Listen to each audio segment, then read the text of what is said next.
And I asked Jerry whether that would be important. And he, I'm sure, he told me that it wouldn't be important, I shouldn't worry about it, and I think he lied. But what he was confident of was that I would not be shaken by having to obey a set of rules which I didn't understand at all.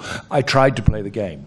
I could get him to run... I'd love to have played with you. What's that? The game, because I was rubbish at it, but I bet you were No, it's terrible. It's absolutely terrible. I could get him to run 3 steps along a wall, and then he fell into the revolving knives. Oh. I could never get him out of the revolving knives. That's quite good that you actually got him to move, though, because... Well, but then I just got my guys. I got my assistants to come along and play it for me, and we sort of cherry-picked it. You know, we saw that there were some things that were really interesting in the game, and we saw that there were other things that would be very, very difficult. And we cherry-picked it, and I hope that there is enough in there for the gamers to feel that they're represented, but not what I do know they feel, that there's never yet been a movie that they feel good enough about to say that is a proper movie of a video game. I hope we've broken that.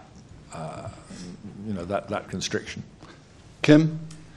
Jerry, looking back over your career, hi, I wondered, how does it make you feel when you stop to think about the fact you're the man behind so many massive modern classics? Do you ever sort of punch the air and go, yeah, I made Top Gun?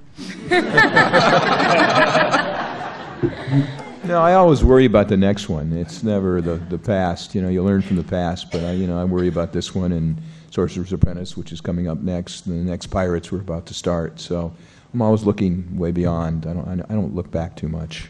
Maybe someday when I'm in a retirement home somewhere, I'll say, oh, wow, I did all these things, but not now. The young man there. My question is for Jerry as well. I'm a big admirer of your work. On IMDb, it currently says you've got 17 films in pre-production, and as well as all your TV work. How do you manage to do all that you do and do it so well?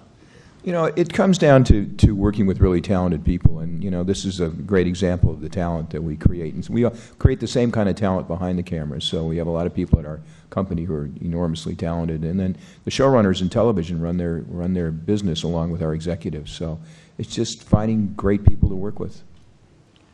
The young lady there at the back. Hello, it's Lena from the BBC. One of the things that people always want to know is what happens off screen. So perhaps Jake and Gemma and Sir Ben could tell us a little bit about the chemistry. Who's the question for? I think it's addressed to all three of us, but